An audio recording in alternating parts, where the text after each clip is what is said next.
stop and notice the things that are real. And better is to talk about all the things that I feel. It's so strange, never notice the world all around me. Hey, look, I've changed. My attitude's been rearranged. From now on, I'm taking some Channel 13 presents Kidsmag, the area's only television magazine just for kids. Will it be Halloween tricks or treats? Hi, I'm Kelly Chapman. And I'm Plummer. The night of Fright is only a couple of days away. On today's program, we'll have some tips on how you can make the best of it. If solving problems is one of your problems, we'll be running problems is a sure thing. So today we'll be helping you figure out how to handle life's little surprises. And with Halloween, and with so many Halloween treats around, everyone is going to have a problem controlling their snacking. See what you can do about your sweet tooth coming up shortly.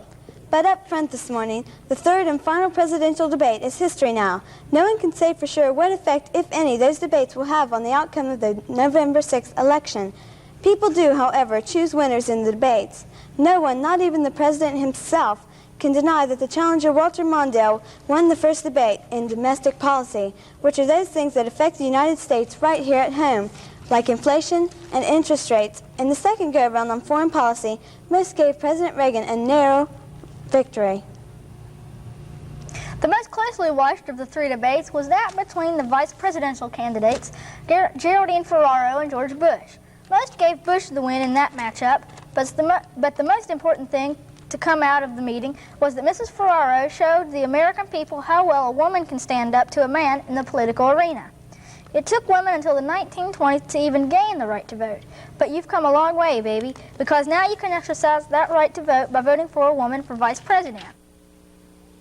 That accomplishment is one in a string that women have made over the years. Political scientist Dr. Clara Metz brings us up to date. Well, I suspect the appointment of Mrs. Ferraro as a running mate's an important step, and also the appointment of a woman to the Supreme Court.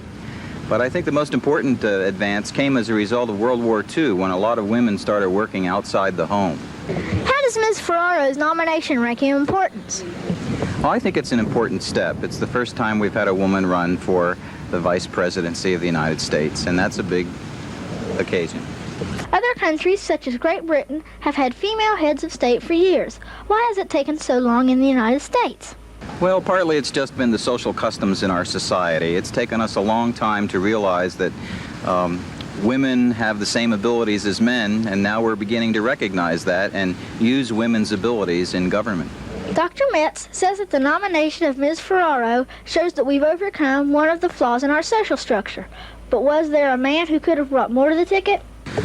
Oh, I think there are lots of people who could have brought the same advantages to the ticket as Mrs. Ferraro. I think she brings to the ticket all of the things that many men might have. She represents a working class district. She's Roman Catholic.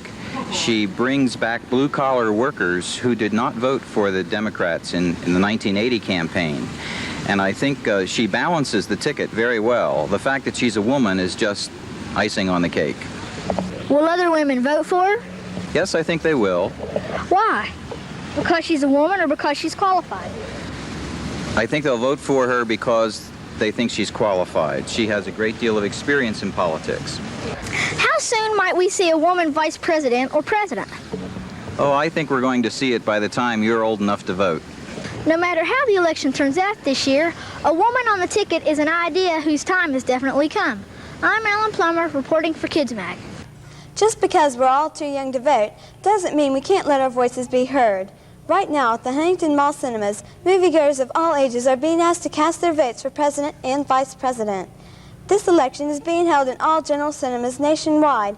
To participate, all you have to do is buy a soft drink at the movies and drop your straw in the box for Mondale or Reagan. The results are being tallied weekly, and so far President Reagan is winning. You have until Election Day to make your voice heard, so get out and cast your straw vote. And now, let's all cast our votes for our favorite snack food. Did you know that the average kid munches, crunches, or sips his way through at least 2 or more snack foods each day? Well, it's true according to a Penny Power magazine survey of 991 kids nationwide. Kidsmag reporter Jared Dean takes a look at snacking habits in this report. True or false? The snack foods eaten most often are all junk foods. To answer this question, let's take a look at the 11 most eaten snacks listed in order. It's true, you don't get much more than calories when you chew gum, drink soda, eat candy, or crunch potato chips, but at least 5 foods on the list are good snack choices. Fruit, milk, juice, sandwiches, and cereal are all snack foods that fill you up with something more than sugar, fat, and salt. Several other interesting snack facts came out of the Penny Power survey. Boys and girls have similar snacking habits, but girls do chew more gum, while boys eat more sandwiches, pizza, and potato chips. At least 8 out of 10 snackers do most of their munching at home, so it comes as no surprise that kids usually spend less than $3 per week on snacks. There's quite a bit of eating between meals going on. Again, 8 out of 10 kids snack after school, but 2 out of 3 have a snack after dinner, and some take a snack break in the morning. And here's a fact that may surprise you. Many boys and girls make their own snacks. If this idea appeals to you, try it yourself. Take a piece of celery, peanut butter, and some raisins.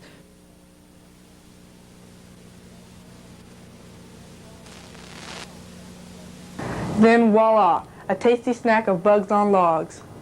Some good rules to follow for healthy snacking include making it meals first, snacks second, putting a limit on sugar and salt, and try putting your snack money to better use. Take an apple, banana, or maybe a can of juice to school with you.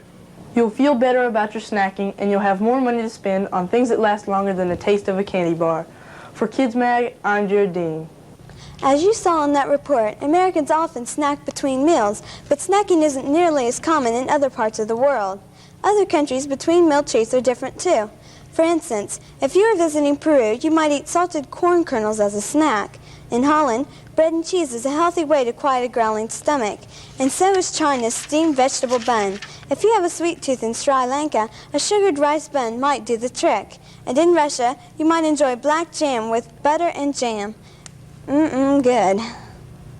Well, back in 1929, Ruth Wakefield thought that the secret to making a quick as a Jiffy chocolate cookies was to add chunks of chocolate to the cookie batter. That made sense. All of the ingredients would melt together, and presto, chocolate chip cookies, right? Wrong. Mrs. Wakefield was in for a surprise. The chocolate chunks were still there after baking, and that was the very first batch of chocolate chip cookies. All this talk of food is making me hungry. You must be kidding. Let's take a short snack break, and when we come back, we'll have some safety tips to take the fright out of our Halloween night. Stay with us. Notice the things that are real. Better is to talk about all the things.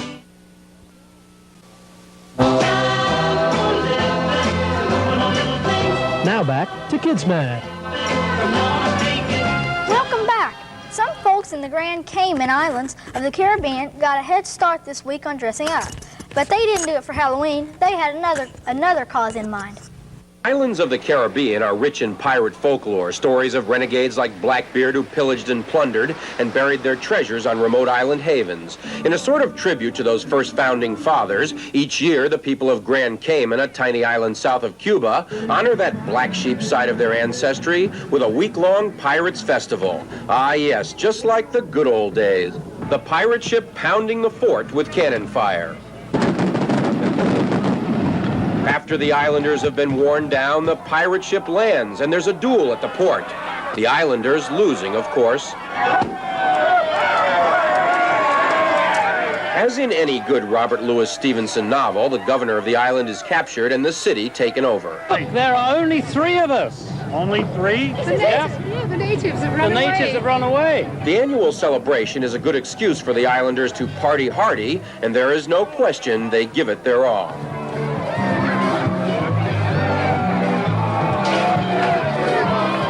But there is more to this week-long festival than just the largest outdoor pirate party in the Western world, and the head pirate proves just what a benevolent soul he really is. The doubloons and pieces of 8 raised during the festival go to local island charities. Rotary have done a hell of a lot with the young folk. They have built 2 homes, one for boys and one for girls, and the Kiwanis are very, very involved with the deaf. All the service clubs here are very, very involved with the local community. The pirates, by the way, have given us their word. The island will be returned to the British government at the end of the week. We're about to get our annual opportunity to put on a costume and become someone or something else for a few short hours. Witches and skeletons are still popular costume choices, but some of today's favorite costumes reflect the fantasy of popular TV, movie, and storybook characters. Whatever you decide to dress up as, make sure it's a safe costume. We have tips on what's safe and what isn't in this report. It happens every year at this time. Hordes of witches, ghosts, goblins, and other creatures stalk the streets in search of tricks or treats. But the real trick is to make sure the trick-or-treaters go about their nocturnal adventures in safety. One hazard can be Halloween masks, particularly for the youngsters. This is the view a youngster has through a mask. In its annual safety alert, the Consumer Product Safety Commission warns parents against masks which can hamper vision or breathing. The commission goes on to suggest the use of makeup instead of masks. Parents should look for Halloween makeup that is easy to remove and hypoallergenic. The product safety experts also urge the use of flame-resistant costume materials. They urge that costumes be short enough to prevent children from tripping and falling, and be sure they wear safe, sturdy shoes. Mothers' high heels should be avoided. Props such as swords and spears should be soft, pliable, and blunt. And reflective tape should be applied to costumes so they can be seen by motorists. It's also a good idea for parents to accompany young trick-or-treaters on their rounds. In costume and makeup, of course. After all, why should the kids have all the fun? I'm Alan Faust. Trick-or-treat! Even as we speak, Halloween hysteria is going on at the Cabell County Library in downtown Huntington. From now until 1:30 p.m., elementary and junior high school kids are invited to have their fortunes read, play games, and listen to ghost stories. Then, on Wednesday, October 31st, there will be a special Halloween story hour for preschoolers at the library. Come in costume for a morning of stories and fun. For more information on either event, call 523-9451. You know, Halloween started 2,000 years ago as a ritual for the dead. Well, the way we treated our dead has certainly changed since then. One New York firm is asking the question, what better way to spend eternity than in infinity? They propose to deliver the remains of loved ones to a near or deep space in a specially designed container. It's a futuristic idea whose time is probably some time off. Ever since time began, man has been dependent on animals in many ways, and they never let us down. We have a story now about a man who is trying to repay part of that debt of gratitude to animals. Raccoons in Ed Hank's backyard have no need to turn over garbage pails. They know where their next meal is coming from. They sit at the edge of the ravine waiting to mob their benefactor as he comes out the back door, as he has every night for 17 years. Okay, come and get it. I talk to them when I'm out there feeding them, and people inside can't hear me, you know, but I used to call each one by name when I didn't have very many of them, but now that's impossible. Healthy raccoons are scared of people, but in Ed Hank they sense a friend, and Ed has never been bitten. They know me and I know them, and of course the young ones, you have to be careful of them because they'll grab for the marshmallow rather than use their hands. I have to worry about getting scratched more than I do getting bit. At one time, Ed put out chicken necks and buttered bread, but word of the free lunch spread, and now 70 raccoons show up when Ed hands out 25 loaves of 3-day-old bread, 15 pounds of dog food, and 2 bags of marshmallows. I suppose we spend, $15 a week on them. But the wife or myself, neither one smoke or drink, so it's really cheap. Visitors come often. They watch from inside through a picture window while Julia Hank does play-by-play. They kind of crowd her out sometimes. Come on, Blaine. There are so many coming from so far, Ed no longer names the raccoons, but he always saves a treat for a blind coon that has been coming for 17 years. Here, Blindy. That's a good girl. Ed believes he's keeping the raccoons healthy and out of the garbage by feeding them. His wife Julia agrees, but every year she dreams of reclaiming her backyard. You're hoping to get the patio furniture out there next year, huh? Yeah, I'm hoping. I don't think it'll happen, though. I don't either. We have another animal story now. This one is on a durable star of the past, present, and future. He's one of man and Hollywood's best friends, Lassie. Lassie! Lassie! It's been 41 years since this adorable collie became a Hollywood star. And today the tradition continues with Lassie 7. But the owner and trainer is still the original, Rudd Weatherwax.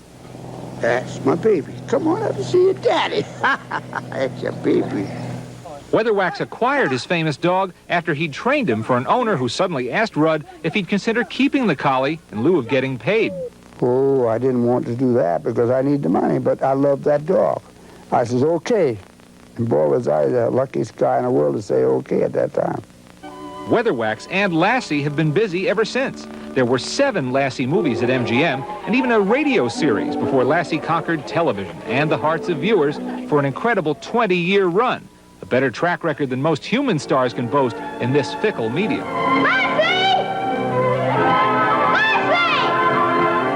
Lassie's on-screen owners have included Tommy Reddick, John Provost, Roddy McDowell, and little Elizabeth Taylor. Oh, she's beautiful. Elizabeth Taylor, she was very much attached to Lassie. Everybody Lassie's ever worked with, they become attached with a dog. Lassie, you're alive. Alive and kicking. She did everything but put the handcuffs on these varmints. Good girl, Lassie. Lassie's also quite an actor. It takes a lot of dramatic training to pretend you're pregnant when you're not female. You see, Lassie has always been a boy. The original collie's name was Pal. The first Lassie lived to be 19 years old, and the second one lived to be 17, but I never worked him all that time. I retired him and had his son take over. It's always been father to son. And so, in a very real sense, Lassie never dies. But why is this canine star so perennially popular? All kids love dogs. And Lassie's a kind of a, I don't know, institution or something, because I meet these young fellas that, when I go on the train, I'm in a plane, they say, I grew up with that dog, I grew up with that dog. You know, I get that every place I go. I bet you grew up with him, too. Yes, indeed. And like millions of others, I'll always have a soft spot in my heart for Lassie. Right, boy? Today's movie review is on Irreconcilable Differences. Starring Drew Barrymore, you might remember her as the little girl in E.T. In this movie, Drew plays little Casey Brodsky, who wants to divorce her parents. She says her mother, a writer, and her father, a movie director, treat her like a dog, forgetting about her when they're busy and remembering her only when they're lonely. The posters and previews were deceiving. They prepared me for a comedy. However, if you go to see Irreconcilable Differences, bring your tissues and get ready for a slow-moving, tearful film. On our scale from 1 to 5, with 5 being the best, I rate Irreconcilable Differences a 2. Let's take a look now at trick-or-treat times throughout the tri-state.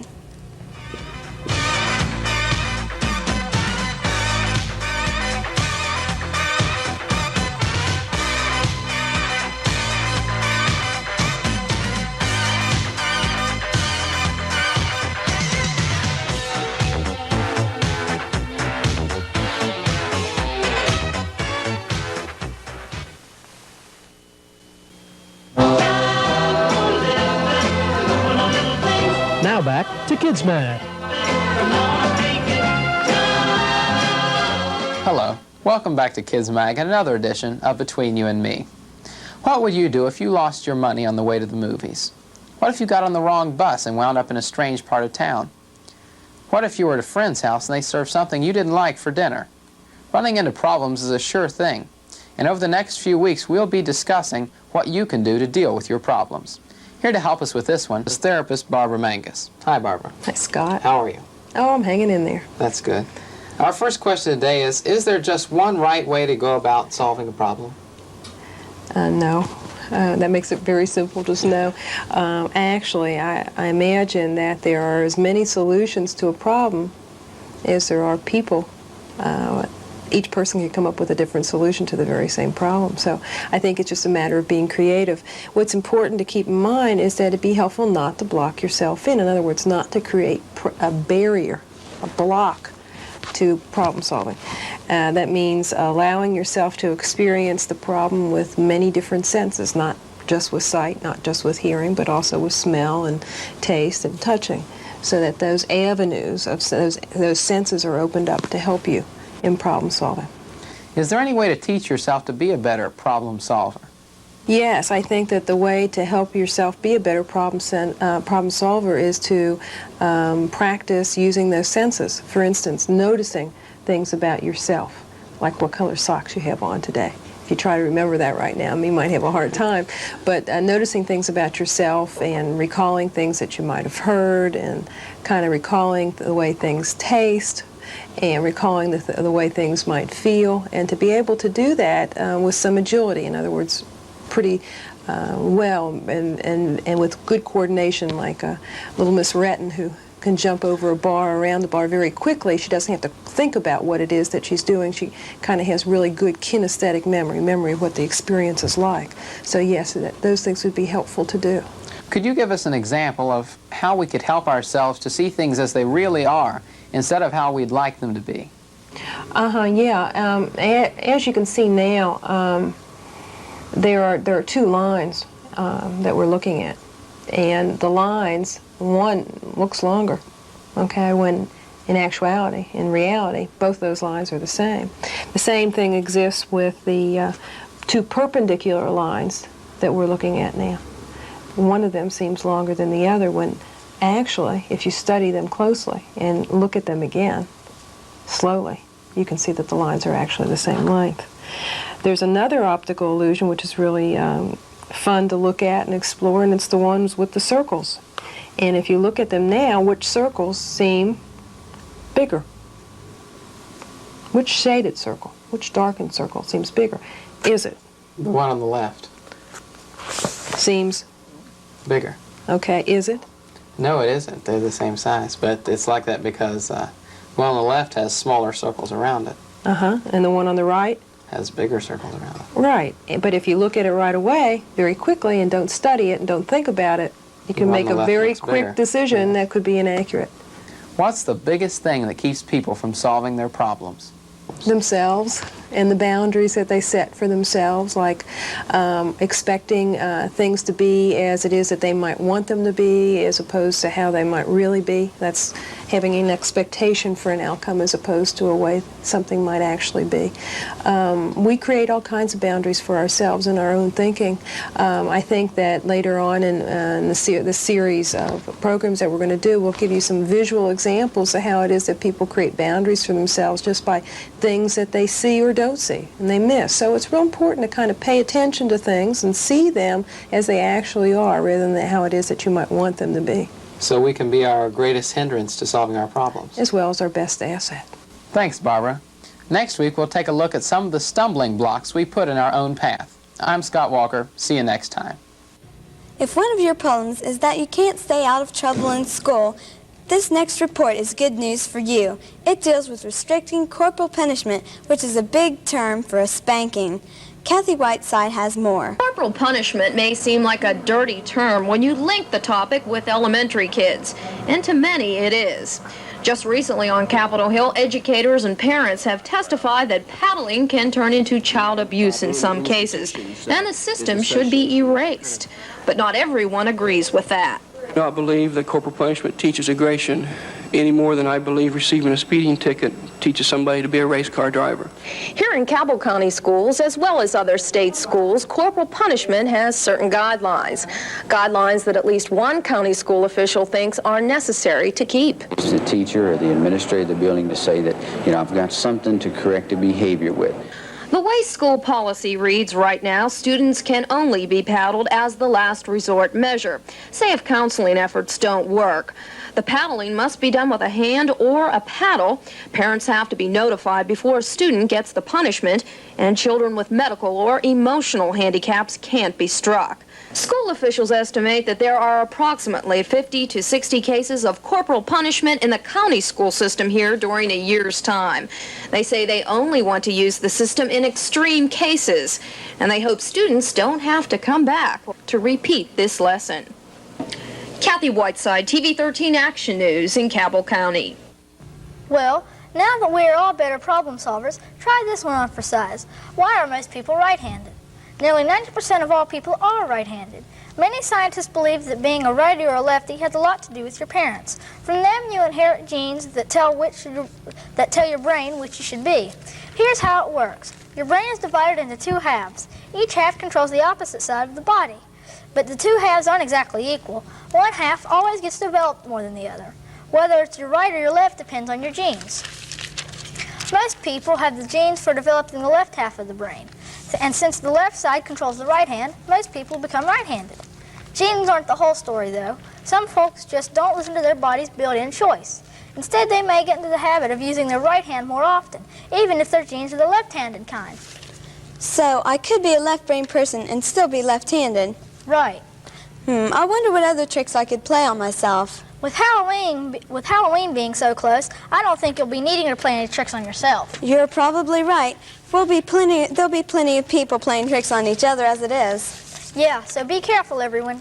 Make it a safe and happy Halloween. So long, everyone. Bye. Better is to talk.